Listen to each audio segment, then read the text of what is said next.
Hi, welcome to PSR studies. ఈరోజు AP EAMCET 2024 కౌన్సిలింగ్లో మీకు జేఎన్టీయుఏ అంటే జేఎన్టీయు అనంతపూర్లో సీట్ రావాలంటే బ్రాంచ్ వైజ్గా ఎంత ర్యాంక్ ఉండాలి, as per reservation OC BC ST SC వాళ్ళకి ఎంత ర్యాంక్ ఉంటే మీకు జేఎన్టీయుఏలో సీట్ వస్తుంది అనేది తెలుసుకుందాం.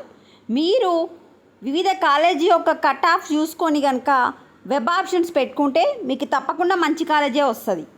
సో వెబ్ ఆప్షన్స్ పెట్టడంలోనే ముఖ్య పాత్ర ఉంటుంది మీకు ఏ కాలేజీలో సీట్ వస్తుందనేది. సో ఏ విధంగా చెక్ చేసుకోవాలనేది చూద్దాం. నేను కామెంట్ సెక్షన్లో లింక్ ఇస్తాను. ఆ లింక్ పైన క్లిక్ చేయగానే ఈ విధంగా మీరు 2023 డేటా ప్రకారం ఏ ర్యాంక్ వాళ్ళకి ఏ కాలేజీలో సీట్ వచ్చిందో అని అఫీషియల్ వెబ్సైట్కి ఎంటర్ అయిపోతారు. ఎంటర్ అయిపోగానే ఇప్పుడు మీరు ఏ కాలేజీలో చూద్దాం అనుకుంటున్నారు, జేఎన్టీయుఏ కనుక కాలేజ్ నేమ్ వచ్చేసి జేఎన్టీయుఏ సెలెక్ట్ చేయాలి. ఇక్కడ చూసుకుంటే జేఎన్టీఏ ఉంది కదా, JNTUA college of engineering Anantapuram అని ఉంది కదా, దానిపైన సెలెక్ట్ చేసి మీకు ఏ కోర్స్ కావాలి అంటే ఏ గ్రూప్లో జాయిన్ అవ్వాలనుకుంటున్నారు. ఫర్ ఎగ్జాంపుల్ సిఎస్సి చూసుకుంటా సబ్మిట్ కొట్టండి.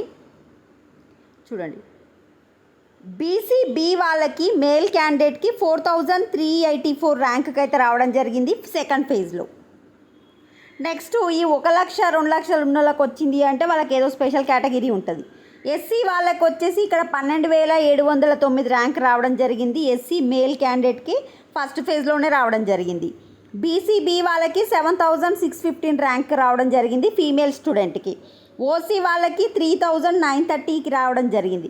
ఈ విధంగా మీ రిజర్వేషన్ ఏంది, మీకు అంటే క్యాస్ట్ ఏంది, మీరు మేలా ఫీమేలా, ఎంత ర్యాంక్ వచ్చింది అని చెక్ చేసుకోండి. ఈ 10 చెక్ చేసుకున్న తర్వాత సెకండ్ పేపర్ కావాలంటే సెకండ్ పేపర్. ఇది సిఎస్సి పరిస్థితి.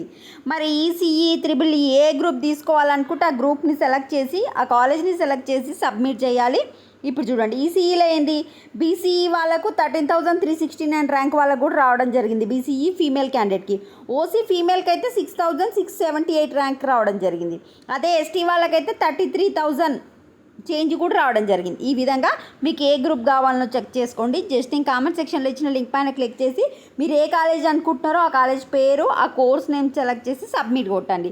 లాస్ట్ ఇయర్ వచ్చిన ర్యాంకు కంటే ఒక 100 ర్యాంకు తక్కువకు పెట్టుకోండి, మీకు తప్పకుండా రావడం జరుగుతుంది. వీడియోని లైక్ చేయండి. Thanks for watching. ఇంకేమైనా డౌట్స్ ఉంటే కామెంట్ సెక్షన్లో మెన్షన్ చేయండి.